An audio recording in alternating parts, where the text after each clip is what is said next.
ఎన్నికల వేళ ఏపీ రాజకీయాలు వేడెక్కుతున్నాయి. పొత్తులపై కీలక నేతల కసరత్తు చేస్తున్నారు. గురువారం టీడీపీ అధినేత చంద్రబాబు ఢిల్లీకి వెళ్లనున్నట్లు, అనంతరం పవన్ కళ్యాణ్ సైతం ఢిల్లీకి వెళ్లే అవకాశం ఉన్నట్టు తెలుస్తుంది.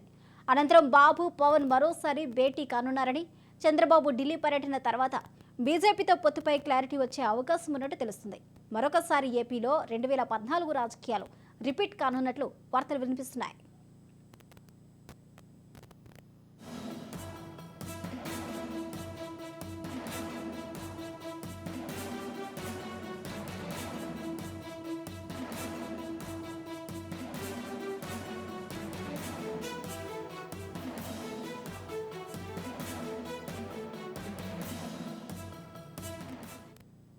బ్రేకింగ్ న్యూస్ చూస్తున్నాం. ఎన్నికల వేళ ఏపీ రాజకీయాలు వేడెక్కుతున్నాయి. పొత్తులపై కీలక నేతలు కసరత్తు చేస్తున్నారు. గురువారం టీడీపీ అధినేత చంద్రబాబు ఢిల్లీకి వెళ్లనున్నట్లు, అనంతరం పవన్ కళ్యాణ్ సైతం ఢిల్లీకి వెళ్లే అవకాశం ఉన్నట్టు తెలుస్తుంది. అనంతరం బాబు, పవన్ మరోసారి భేటీ కానున్నారని, చంద్రబాబు ఢిల్లీ పర్యటన తర్వాత బీజేపీతో పొత్తుపై క్లారిటీ వచ్చే అవకాశం ఉన్నట్టు తెలుస్తుంది. ఇక మరొకసారి ఏపీలో 2014 రాజకీయాలు రిపీట్ కానున్నట్లు వార్తలు వినిపిస్తున్నాయి.